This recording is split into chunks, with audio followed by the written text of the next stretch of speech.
Bismillahirrahmanirrahim. Assalamualaikum warahmatullahi wabarakatuh.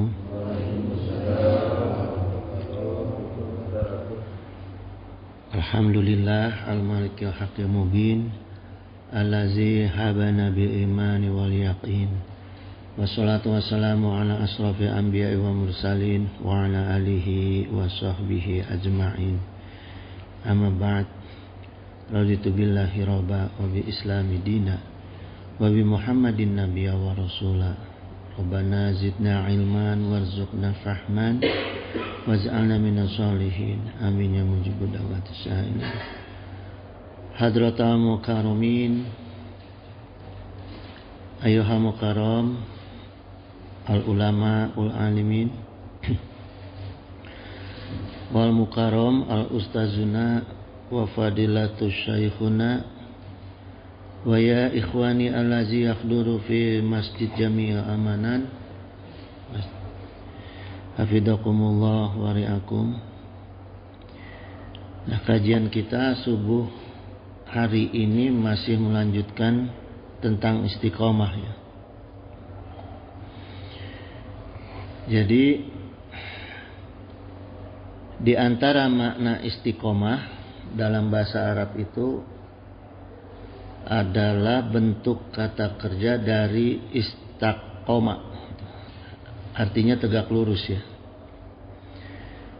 Kemudian bentuk lain dari istaqoma adalah mustaqim. Jadi kita sering mengatakan dalam sholat, Fatihatus sholat, Syiratal mustaqim, artinya jalan yang lurus ya. Kemudian kata istiqomah sendiri secara bahasa juga terhubung dengan makna ingat. Makna ingat ya. Ada bentuk masdar kata iqomatan gitu, atau peringatan gitu.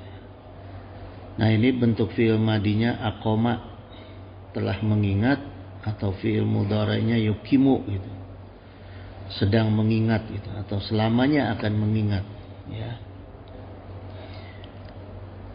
Muqoman, sedang mengingat. Kalau isim fa'ilnya mukimun, orang yang mengingat gitu ya. Gitu. Jadi jemaah sekalian, istiqomah juga selain kita tegak lurus, kita juga harus mempertahankan ingatan kita baik di semua tempat maupun di segala waktu ya. Jadi harus terus mempertahankan ingatan kita gitu. Kemudian dalam hal apa saja pentingnya istiqomah? Pertama, istiqomah dengan syahadat gitu. Wa qala Allahu ta'ala yusabbitullahu allazina amanu bil qawi tsabit. Allah meneguhkan atau mengistiqomahkan ya orang-orang yang beriman dengan ucapan yang teguh gitu. Jadi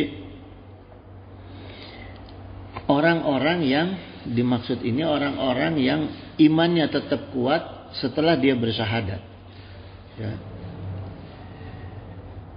Fil hayati dunia wa fil akhirah, baik di dalam kehidupan dunia maupun di akhirat ya. Wa yudillu khadzalimin gitu, dan Allah juga akan menyesatkan orang-orang yang zalim ya.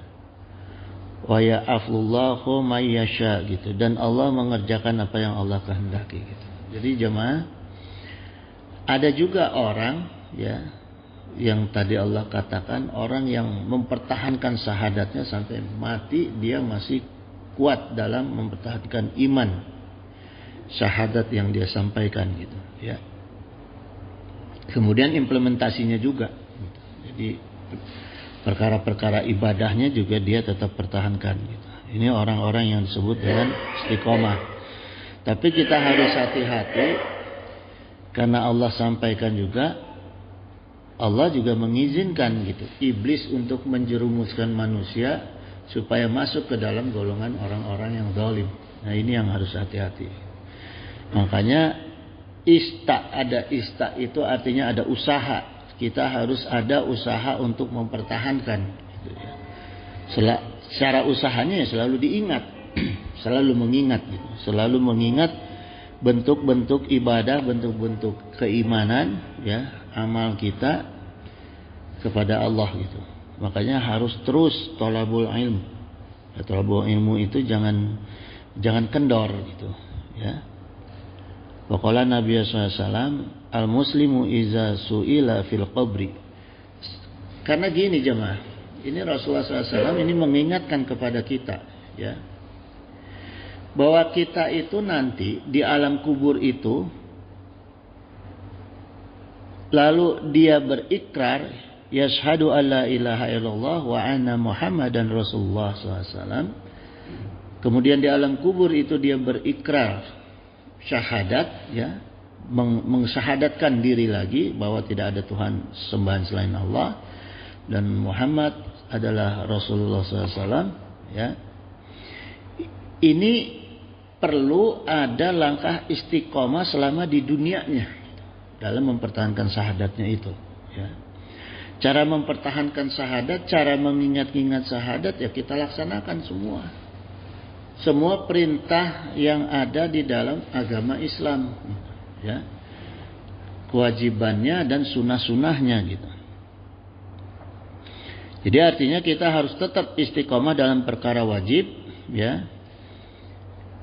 Karena gini jamaah, apapun yang ada di dalam rukun Islam, perkara ibadah yang ada di rukun Islam itu berkaitan erat dengan yang ada di rukun iman gitu. Jadi ini yang harus kita pahami gitu ya.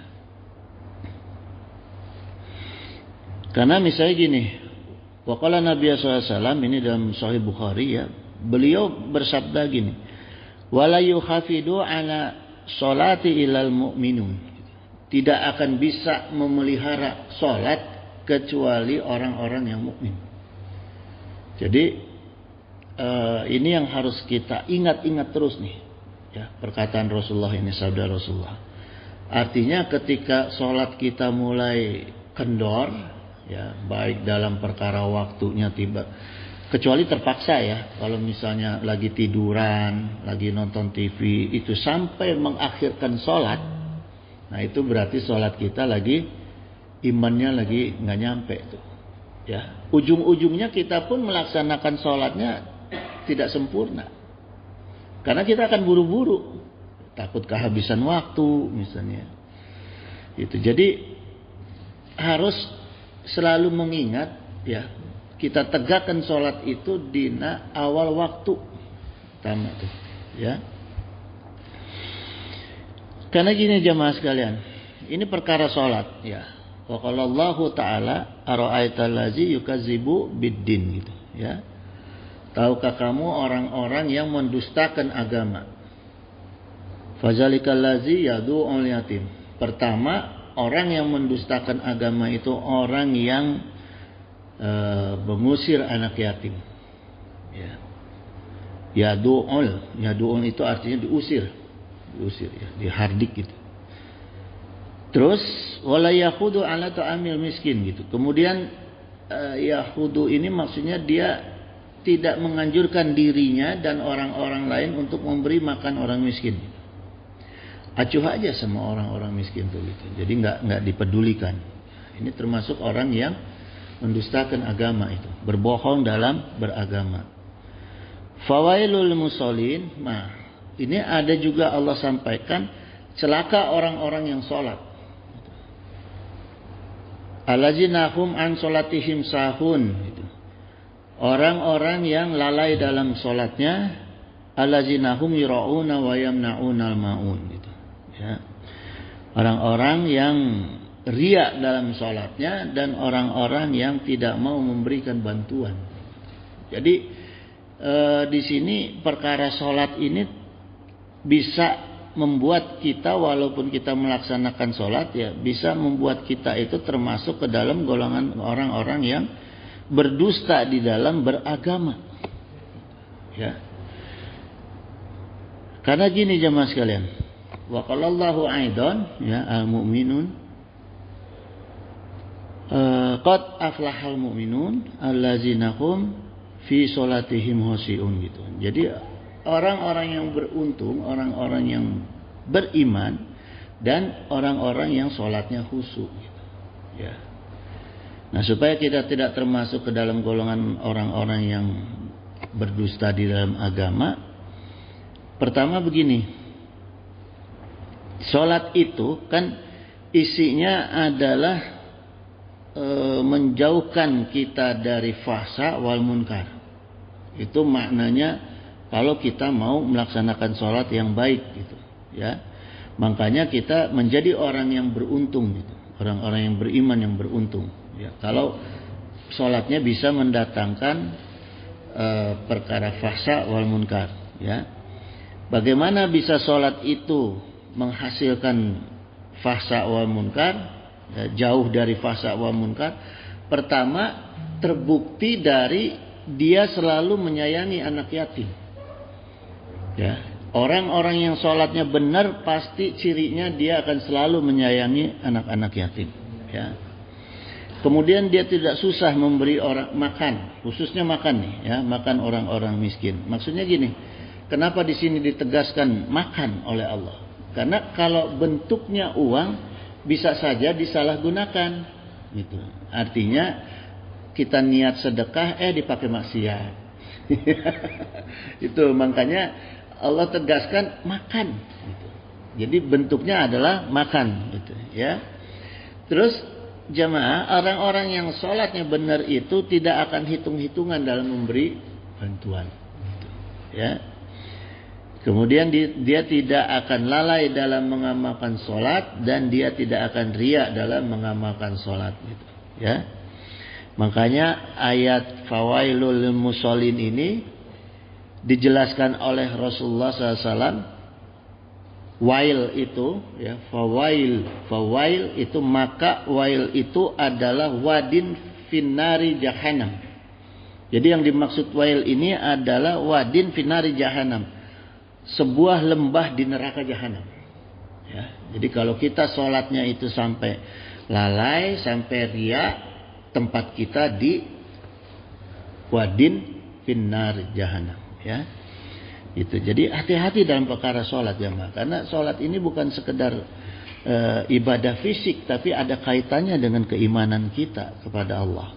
Ya, makanya harus ditahan tuh, harus dipertahankan istiqomah kita dalam hal sholat yang baik dan benar, ya. Jadi an sholatihim syahun itu artinya meremehkan, gitu. Ya. Meremehkan, ya asal sekedar sholat aja, gitu. Ya. Karena gini jemaah, ya,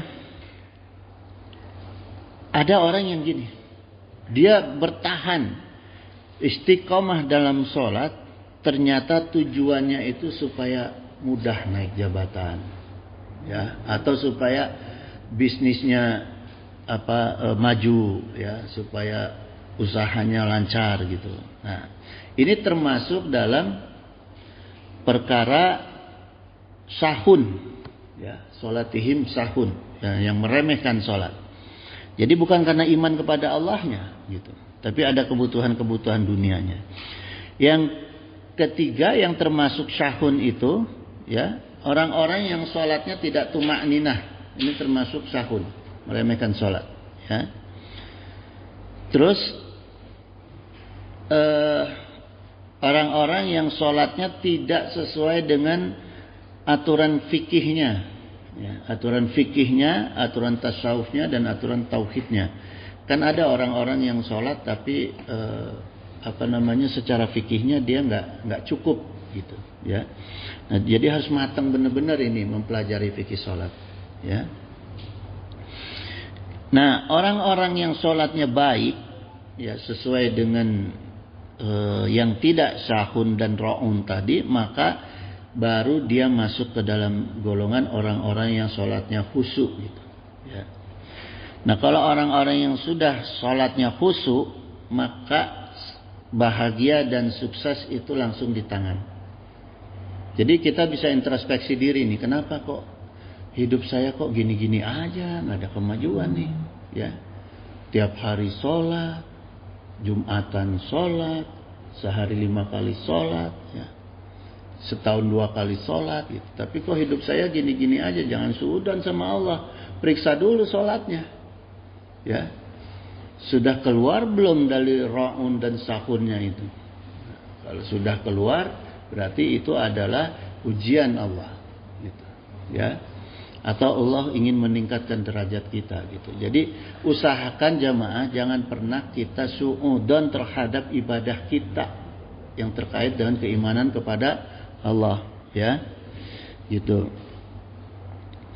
Karena gini, pertama gini jamaah, secara bahasa khusyuk itu artinya as-sukun, artinya diam, tenang, atazalul, kemudian merendahkan diri. Udah belum kita selama sholat itu merendahkan diri? Ya. Atau sholat garok-garok kemana-mana. Ya.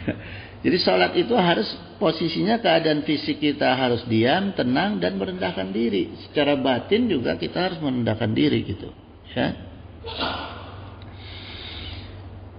Nah kemudian gini, Ibnu Qayyim rahimahullah, ini dalam kitabnya Madarijus Salikin, ya ini artinya Madarijus Salikin ini artinya pendakian menuju Allah, ya.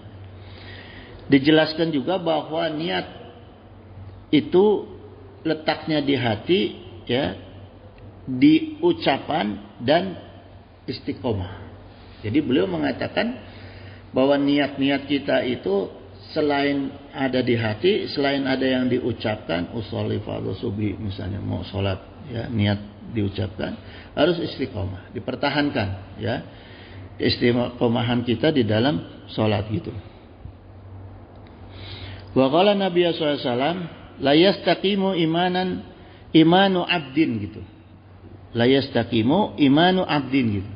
Tidak akan istiqomah atau lurus iman seorang hamba hatta yastaqima qalbuhu gitu, sampai hatinya dia istiqomah. Ya.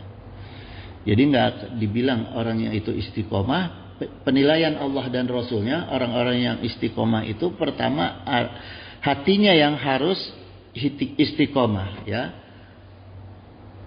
Wala yastimu qalbuhu hatta yastaqima lisanuhu, dan hati orang itu tidak akan istiqomah sampai istiqomah lisannya. Ya.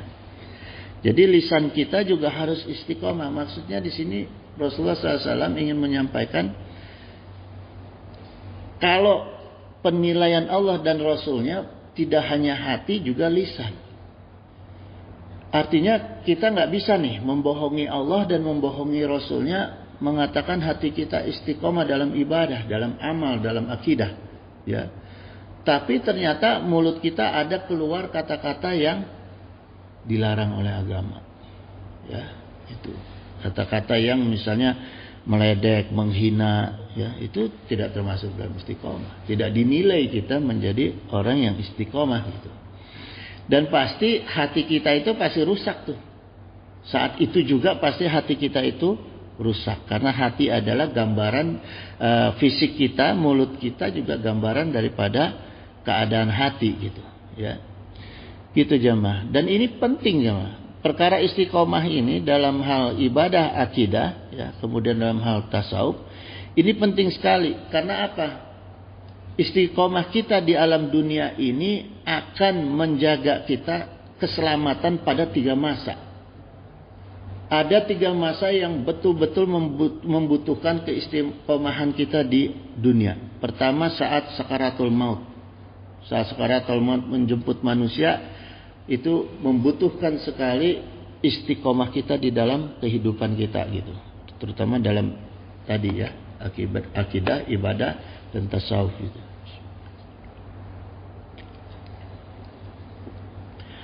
Itu pertama.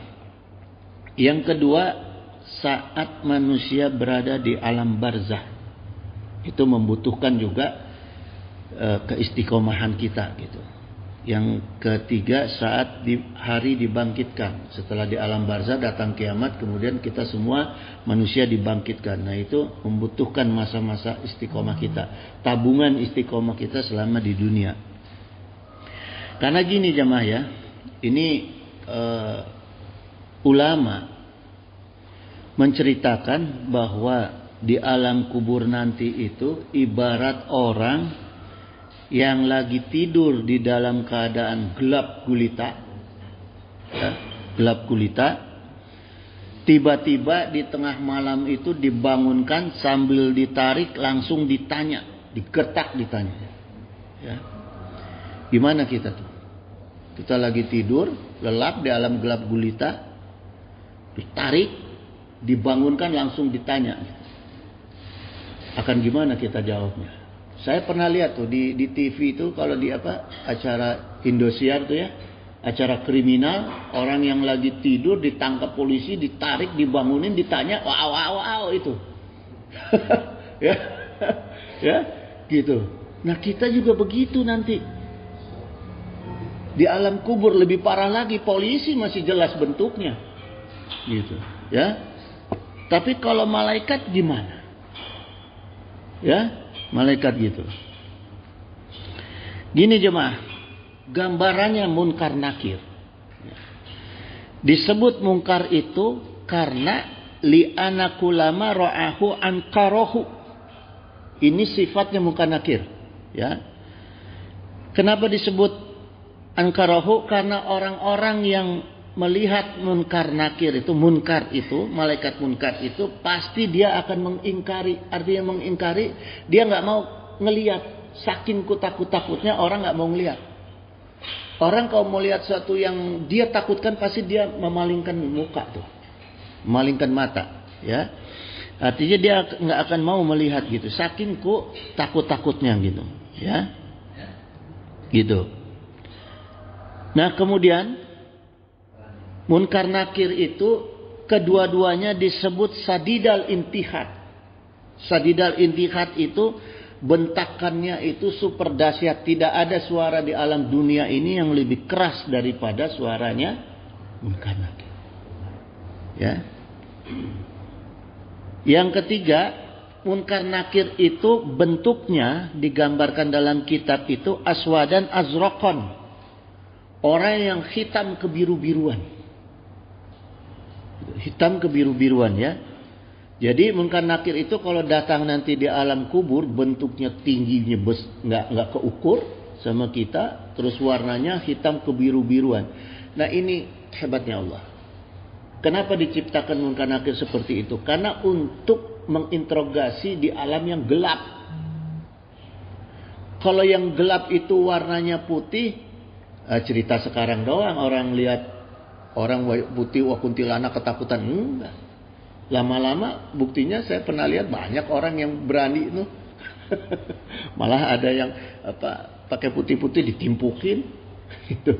Justru Allah menciptakan munkar nakir itu warnanya itu aswadan azraqan. Jadi kita bisa melihat bentuknya itu tidak jelas. Tidak jelas bari dikasih suara yang sekuat-kuatnya. Jadi bukan nanyanya man robuka, bukan gitu malaikat. Nggak bisa kita ngikutin, ya. Hah? Munkar nakir dari Jawa Barat. lamun man robuka gitu sama Jawa Barat ya, orang Sunda itu. Gitu ya. Gitu. Nah, ini yang paling penting ini adalah li'ana kulama ra'ahu ankarahu gitu. Jadi munkar nakir itu pasti orang-orang itu takut pada dia gitu. Itu gitu. Ya, jadi jangan bayangin yang enak-enak, jangan bayangin yang serem-serem ada di dunia, enggak gitu. Pasti lebih seram dari ada yang di dunia gitu. Ya. Gitu jemaah sekalian. Nah, nakirnya itu isim fa'il bimakna maf'ul. Jadi munkar nakir ini dua makhluk yang sama walaupun namanya berbeda gitu. Ya. Terus jemaah, tapi bagi orang-orang yang istiqomah dalam mengamalkan akidah syariah dan akhlak, itu akan ada pelindung dari malaikat munkar nakir. Jadi sebelum datangnya malaikat munkar nakir, Allah mengutus duluan malaikat, ya, sambil memberi kabar, tatanazalul alaihimul malaikah ala takhafu wala tahzan. Ya. Malaikat turun kepada mereka lalu mengatakan, jangan kamu takut, jangan kamu sedih. Nah kalau kita udah keadaan tenang, nggak ada takut, nggak ada sedih, siapa yang mau nanya enggak? Ya, orang kalau nggak bersalah ditanya jaksa, ditanya polisi, ya tenang, ya nggak salah, gitu. Ya, gitu. Wabshiru bil jannatil lati kuntum tu'adun, dan Allah kabarkan bergembiralah kamu dengan surga yang Allah janjikan kepada kamu. Enak kita. Coba kita ditanya sama penyidik, kita dalam kondisi tahu bahwa kita sudah akan pasti dibebaskan karena kita tidak bersalah, tenang nggak kita jawabnya? Tenang, sekacau apapun wajah penyidik. Ya, gitu. Baru ngegutak-gutak meja, tapi kita udah tahu, dapat jaminan dari jenderal. Ya. Jenderal kasebut jenderal. Ya, gitu. Tenang kita ya, gitu. Gitu jemaah. Jadi kita juga sama di alam kubur itu nanti akan begitu bagi orang-orang yang istiqomah, ya, gitu. Insya Allah. Amin. Amin ya mujibud da'wati ini. Terus jemaah sekalian, selain itu penting bagi kita istiqomah untuk memahami dan mengamalkan ilmu akidah, ilmu tasawuf dan ilmu fikih ya. Imam Malik dalam kitabnya Al-Aziyah fi Al-Fiqh Al-Maliki, beliau berkata gini, "Man tasawwafa wa lam yatafaqahu faqad tazandiku," gitu. Ya, faqad tazandiku. Jadi barang siapa yang bertasawuf tanpa fikih, maka dia akan zindik. Nih, ya. Ada orang-orang yang bertasawuf saja tanpa memahami fikih, maka dia akan zindik. Zindik ini adalah pura-pura baik kepada Islam. Orang-orang yang zindik itu orang-orang yang pura-pura baik terhadap Islam, ya. Wa man tafaqahu wa lam yatasawwafa faqad tafasaqa, gitu. Ya, fasik. Dan barang siapa yang berfikih tanpa tasawuf, maka dia akan menjadi fasik, ya, fasik nih, ya. Wa man jama'a bainahu wa man jama'a bainahuma faqad tahaqqaq. Dan barang siapa yang mengamalkan kedua-duanya, maka dialah yang mencapai pada hakikat, ya. Gitu. Jadi fikih yang dimaksud gini jemaah, al ilmu bil ahkamus syariat, gitu. Jadi orang-orang yang berilmu fikih itu, ya, mengamalkan ilmu fikih, yaitu ilmu yang mengamalkan ilmu yang isinya tentang perkara-perkara hukum syar'i, gitu. Ya. Al amaliatul muktasibu, gitu, atas amal perbuatan yang dikerjakan. Jadi fikih itu ilmu yang ngatur amal perbuatan kita, baik itu ibadah maupun akidah, gitu ya. Ini hukum-hukum syar'i, gitu. Min adalato al-tafsiliyah, gitu. Adlato al-tafsiliyah, gitu. Jadi gini, maksudnya ini dalil ya. Jadi dari dalil-dalil yang jelas dan terinci, gitu. Ini dalam kitab Jam'u al-Jawami, gitu. Ya. Jadi fikih itu yang mengatur hukum-hukum perbuatan kita, hukum-hukum zahir kita, apapun yang pekerjaan kita, ya, yang menyangkut dengan ibadah, akidah, ya, ini terkait dengan hukum syar'i juga tasawuf, gitu ya. Tapi dengan dasar dalil-dalil yang jelas, ya. Jadi jangan sampai mudah menghukumi orang dengan dalil-dalil yang tidak jelas, sebentar-sebentar bid'ah, ya, itu dalilnya harus jelas dulu, gitu ya. Nah itu perkara fikih. Nah perkara tasawuf dalam kitab Awafif al-Ma'arif, ya, Ma'arif, ini beliau berkata gini, ini yang menulisnya Al-Ma'ruf Al-Kharqi, ya. At-tasawuful akhzu bil haqaiqu, gitu. Tasawuf adalah mencari kebenaran yang hakiki, wal ya'su mimma fi aidil khalaiki, gitu ya. Dan berpaling dari apa yang dimiliki makhluk, gitu. Jadi gini jemaah, tasawuf itu kita benar-benar mencari kebenaran hakiki, itu adalah kebenaran Allah yang sesungguhnya. Perintah-perintah Allah apa yang sesungguhnya, ya. Keinginan-keinginan iradah apa Allah yang sesungguhnya, itu yang kita cari di dalam ilmu tasawuf. Jadi ibadah kita ketika kita sholat misalnya, kita harus cari tahu nih, maksudnya Allah memerintahkan kita sholat apa, menurunkan hukum sholat itu apa, gitu. Kalau fikihnya adalah aturannya, ya. Tapi maksudnya, gitu, asbabunnya apa, gitu. Supaya kita juga sholatnya khusyuk. Kita harus tahu nih, apa sih yang diinginkan Allah, dan apa sih hadiah Allah ketika kita sholatnya benar, ya. Itu yang harus kita cari tahu, gitu. Makanya harus ngaji bab sholat, gitu, ya. Kemudian tidak hanya itu perkara tasawuf. Wal ya'su mimma fi aidil khalaiqi, gitu, dan berpaling dari apa yang dimiliki makhluk. Jadi artinya jangan kita mencari dalam perkara ibadah itu untuk keinginan-keinginan yang sama dengan makhluk yang ada di hadapan kita. Jangan kita ngaji karena pengen jadi ulama. Jangan kita ngaji karena pengen jadi ustadz. Itu nggak tasawuf. Ngajinya tidak ngaji tasawuf, ngaji ilmu aja, gitu, ya. Jangan kita ngamalkan wiridan misalnya yang jelas-jelas sholat duha. Sholat duha itu jaminan Allah apa? Dimudahkan dalam rizki.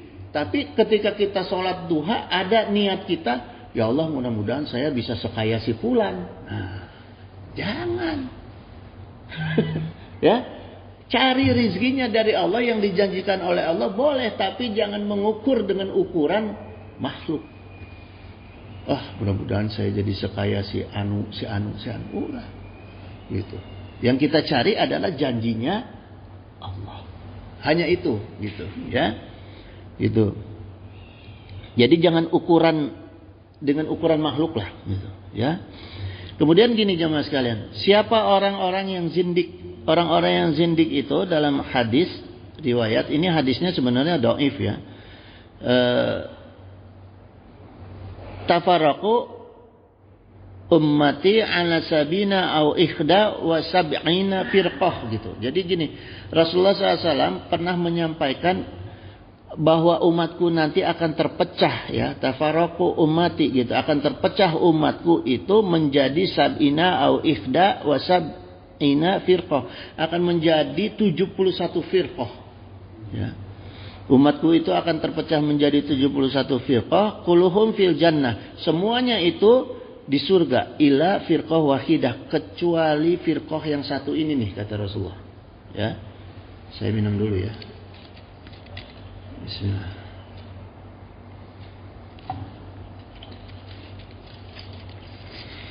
Kemudian ditanya oleh para sahabat, alhamdulillah, qalu ya Rasulullah man hum, siapa yang satu itu ya Rasulullah? Qala, dijawab oleh Rasulullah,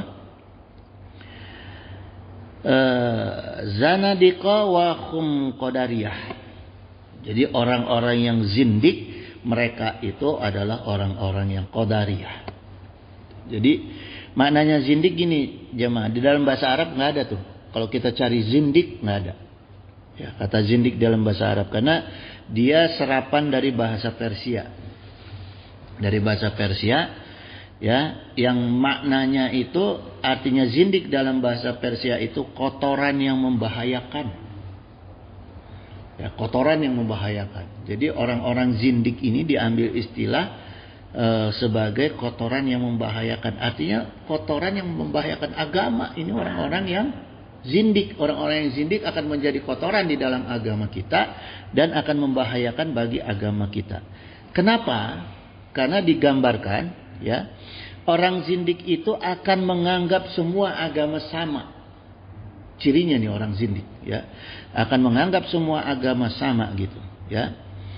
Jadi dia itu cirinya gini, orang yang menganggap agamanya sama itu, dia akan diem aja, ya, akan diem aja kalau ada konsep ketuhanan Allah misalnya, ya, dihina sama orang, dia diem aja tuh, gitu, ya.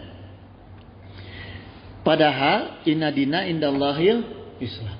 Jadi pernah saya dengar dulu tuh ada di TV itu ada seorang kiai, ya, mengaku kiai. Saya nggak bilang dia kiai, tapi dia mengaku kiai.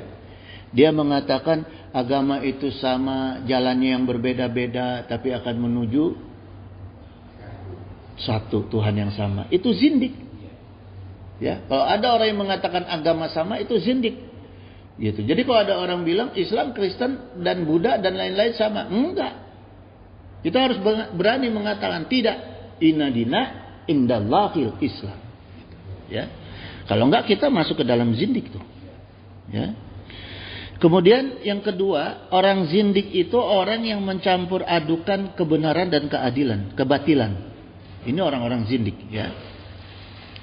Jadi kalau ada orang yang menghina Allah, menghina Islam, menghina Quran, kemudian menghina Rasulullah SAW, terus dia pura-pura arif, pura-pura bijak. Ini orang yang zindik.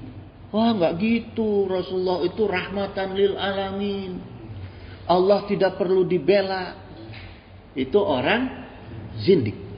Ya, tegas itu. Orang zindik yang seperti itu. Ya. Itu orang-orang yang kotoran membahayakan agama. Jadi kotoran di dalam agama dan membahayakan agama. Gitu.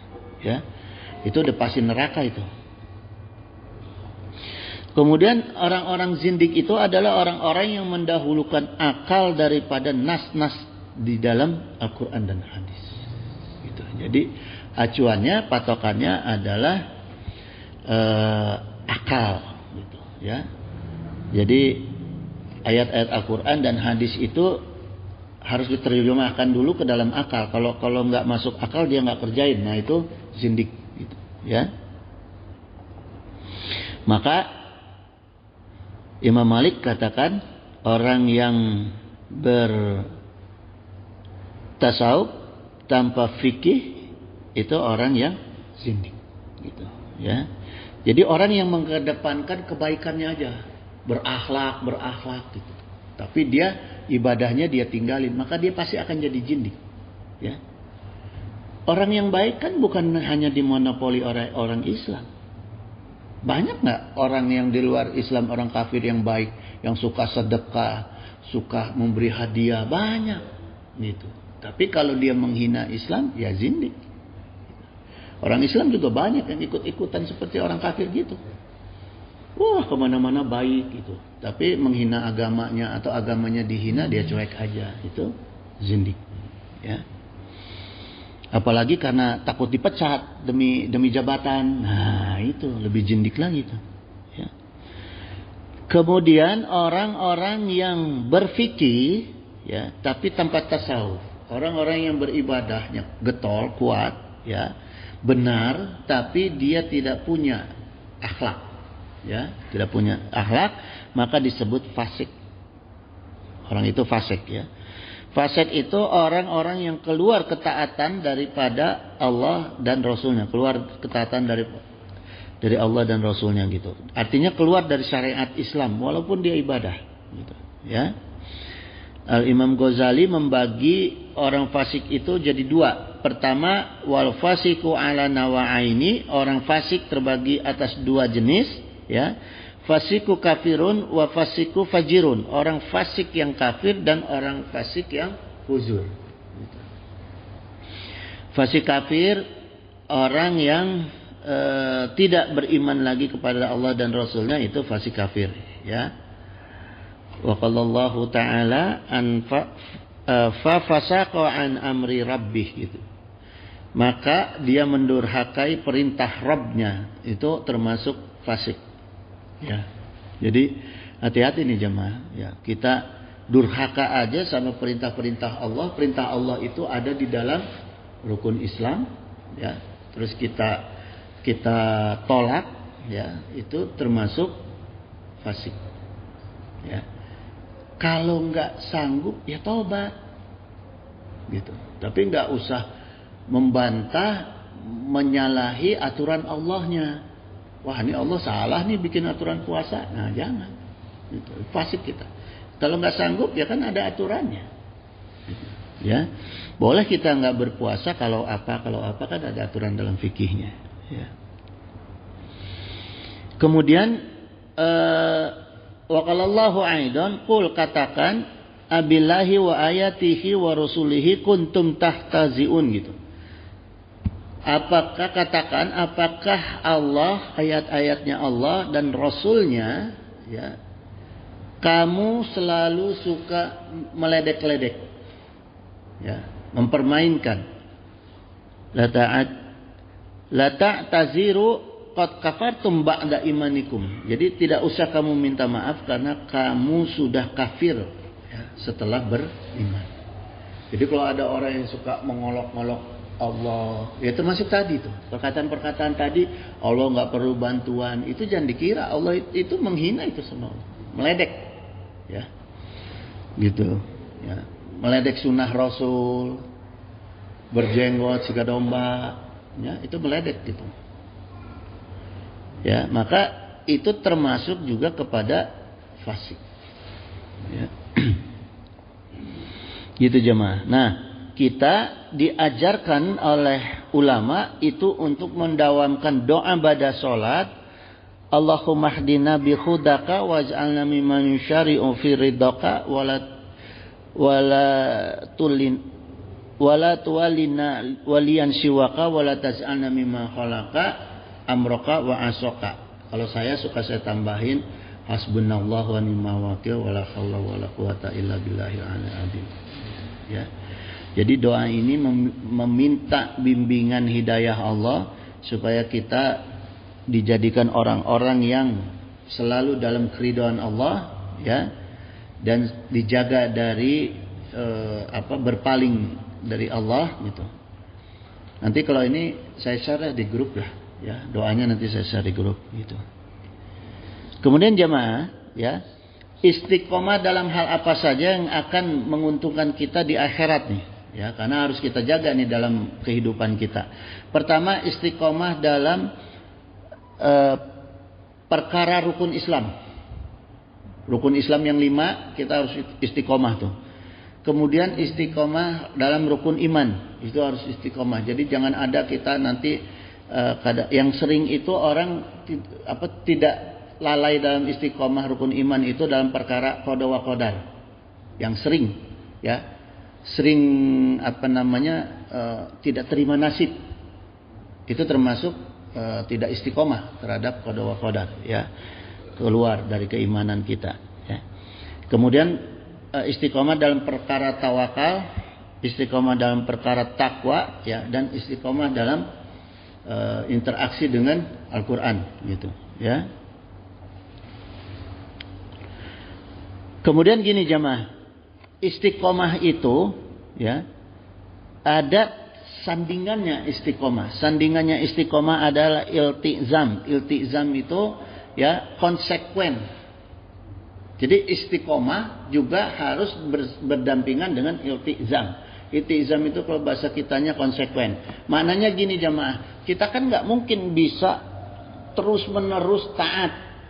Kadang-kadang kita kan khotawanisyan, ya. Turun naik nih. Cuma yang dimaksud iltizam ini kita harus mau mengkodok. Kalau sholat subuhnya bangunnya kesiangan, jangan usolli fardhu subhi adaan, tapi kodoan. Kita bangunnya jam 8 nih, ya. Bangun tidur jam 8 karena hordengnya ketat jadi gelap terus. Ya, bangun tidur tahu-tahu lihat jam 8. Nah, kita harus mengatakan itu niatnya kodoan. Jadi kalau dalam perkara niat itu, adaan itu waktu yang waktu pada waktunya, ya, pada tepat waktu itu adaan niatnya. Usolli fardhu subhi rakaataini adaan lillahi ta'ala, adaan. Tapi kalau kita sholat di luar waktunya, ya, itu kodoan. Usolli fardhu subhi rakaataini mustaqbil qiblati kodoan lillahi ta'ala, kodoan, ya. Suka ada orang yang sholat Jumat kemudian di sholat lohorkan lagi, itu niatnya iadatan, ya. Usolli fardhu zuhri arba'a rakaatin mustaqbil qiblati iadatan. Hati-hatian apa? Iya. I'adatan itu mengerjakan sholat yang sama di waktu yang sama, i'adah namanya. Ya, niatnya i'adah gitu. Karena gini jamaah, orang misalnya kalau dalam sholat Jumat ada yang sholat lohor lagi, mungkin dia takut kebanyakan non pribuminya. Jadi yang sholat di masjid itu kebanyakan pendatang, karena pribuminya itu yang sholat nggak sampai pada 40 misalnya. Ya, itu kan rukun ya. Maka dia sholat lohor lagi. Walaupun sah ya, tapi dia sholat lohor lagi. Atau kita merasa sholat subuh kita nih lupa nih, nggak pakai kunut misalnya ya. Nah, kalau Imam Syafi'i dia sujud sahwi. Kalau Imam Syafi'i lupa kunut sujud sahwi. Imam Syafi'i ya.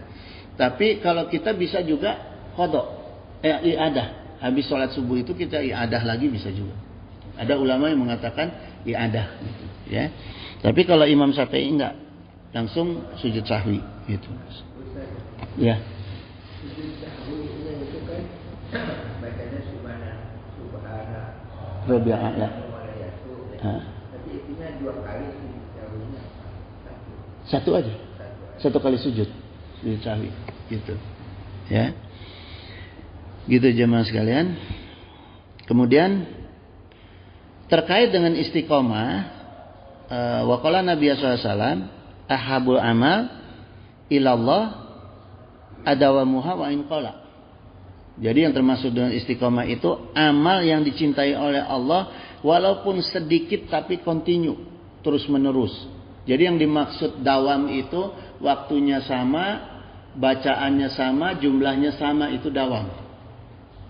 Ya, itu dawam gitu. Tapi kalau ada yang beda-beda, kalau tempat bebas gitu. Ya. Kemudian Bashir bin Al-Haris Al-Khafi beliau mengatakan ana aqwama mauta. Berapa banyak manusia yang telah mati yaitu orang-orang yang soleh. Ini disampaikan oleh beliau. Ini jadi ini kita ya, jadi introspeksi kita. Berapa banyak orang-orang yang mati ya, orang-orang yang soleh yang meninggal, tahyal quluba, tapi meninggalnya dia itu tetap membuat hati orang menjadi hidup. Orangnya mati tapi orang lain jadi hidup hatinya sekalipun dia sudah mati. Itu orang-orang yang soleh ya. Tapi gini, karena apa? Bizikrihim, karena mengingat mereka. Nah, jadi ada orang-orang yang mati itu kalau kita mengingat dia, kita tuh hati kita jadi hidup. Contoh, kita mengingat Rasulullah, hati kita jadi hidup. Kita mengingat ulama-ulama, hati kita jadi hidup ya. Gitu. Yang ngeri ini nauzubillah min dzalik, yang sebaliknya ini wa ana aqwamam ahya, ada orang-orang yang masih hidup ya, yaitu orang-orang fasik, ta'mal absyara binadari ilaihim gitu. Tapi hidupnya dia itu membuat hati orang lain mati kalau melihat dia. Ya. Ini ada tuh orang-orang yang begitu tuh, orang yang hidup tapi kalau orang lain ngelihat dia itu hatinya jadi mati tuh. yang gimana? Jelasinnya gimana ya? Banyaklah sekarang mah banyaklah, gitu ya. Mulai dari pejabat, ulama, artis, ya. Contohnya. Akang lebih tahu lah dari saya lah. Nauzubillah ya, summa nauzubillah gitu. Jadi jangan sampai kita ini hidup tapi membuat hati orang lain mati. Ini yang harus kita jaga jemaah. Gitu. Kita bisa introspeksi kok. Kalau kita lihat berita, kita nonton TV kan banyak wajah-wajah tuh. Ya, di foto-foto kita banyak bisa lihat wajah. Nah itu kita ukur tuh, ini wajah dia nih mengingat kita malah ke musik, mengingat kita malah ke maksiat. Nah itu berarti nih orang termasuk yang tadi tuh, ya, termasuk yang tadi tuh. Tinggal kita aja, kita mau pilih yang mana. Gitu jangan. Ya, jangan ada yang mau ditanya nggak nih? Saya mau tutup, udah jam 6. Kalau nggak ada yang ditanya, saya tutup ya. Tutup aja. Jadi ukuran ini, Ustaz, Ya. jangan ukur ke misalnya keberhasilan orang, gitu doa seperti doa kunut, Allahumma hdini gimana deh. Ya. Tapi kan katanya ada yang bilang boleh, cuma ini saya nggak tahu hadisnya. Boleh saya minta kaya seperti dia, tapi dianya itu orang yang kaya yang murah, kita perlu tuh kayak dia gitu. Kecuali orang yang berilmu yang mengamalkan ilmunya, orang yang kaya yang mendermawankan hartanya, kecuali ya. Jadi dikecualikan oleh Rasulullah. Kita boleh iri hasad kepada dua makhluk itu, kecuali ya orang-orang yang hartanya banyak tapi dia banyak kebaikannya, orang yang ilmunya tinggi tapi dia banyak mengamalkan ilmunya, kecuali itu gitu ya. Nah itu kita boleh ngiri sama orang seperti itu, hasad sama orang seperti itu boleh. Artinya kita terus minta jadi ukuran boleh. Jadi enggak perlu kan bisa yang banyak ya. Jangan suudon lah. Prinsipnya jaga hati kita, pikiran kita itu jangan sampai suudon baik kepada Allah dan makhluknya. Yang penting itu. Istiqomah, aplikasi dari istiqomahnya ini gitu. Kalau dari dokternya mungkin udah bisa gitu istiqomah, cuma kadang kita nggak bisa, aplikasinya nggak ada gitu. Aplikasi itu ada di dalam ibadah, perkara ibadah ya, dan amal soleh itu. Karena tadi istiqomah itu juga asal kata dari mengingat. Jadi kalau kita selalu mengingat, insya Allah istiqomah. Saat kita lupa, keluar dari istiqomah. Maka ada kata istanya itu harus ada usaha. Usahanya itu meminta doa kepada Allah dan selalu mengingat-ingat, itu bentuk usahanya. Ya, bentuk usahanya gitu. Ya. Ya, nuhun. Saya tutup dulu ya. Wallahul musta'in ala kulli hal. Kita minta semoga Allah selalu menolong kita dalam berbagai hal ya. Innahu sami'un qaribun mujibud da'wah wa yaqdiya hajat.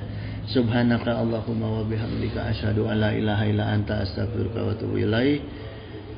Wallahul muwaffiq ila aqwamit thoriq. Wassalamualaikum warahmatullahi wabarakatuh. Allahumma sholli wa sallim wa barik ala sayyidina wa syafi'ina wa habibina maulana Muhammad wa sallim wa radiyallahu ta'ala an sadatina ashabi sayyidina rasulillahi ajma'in amin ya Allah ya mujibu da'watis sa'ilin. Allahumma inna nas'aluka minan ni'mati tamamaha wa mina ismati dawamaha wa mina rahmati sumulaha wa mina afiyati husulaha wa mina aishi argodah wa mina umuri as'adah wa mina isani atamah wa mina in'ami a'amah wa mina fadli azabah wa mina lutfi anfa'ah. Allahumma kun lana wa la takun alaina. Allahumma khtim bi sa'adati ajalana wa haqiq bi ziyadati amalana wa akhrun bil afiyati guduwana wa asolana wa za'ila rahmatika masyirana wa ma'alana wa subasi jali afika ala zunubina wa muna alaina bi islahi uyubina wa za'ali taqwa zaudana wa fi dinika istihadana wa alaika tawakulana wa atimadana wa sabitna ala nahjil istiqamah wa isna fid dunya min mujibati nadamatil yawmal qiyamah wa hafif anna sikla auzar warzuqna aisyata abrar waqfina wasif anna syarar asrar wa atik riqabana wa riqaba abaina wa ummahatina wa ihwanina wa walidina wa ashiratina wa zawjatina birahmatika ya azizu ya ghafaru ya syataru ya halimu ya jabaru ya Allah. Ya Allah ya Rahman ya Rahim ya Arhamar Rahimin. Innaka ala kulli syai'in qadir wa bi ijabati jadir.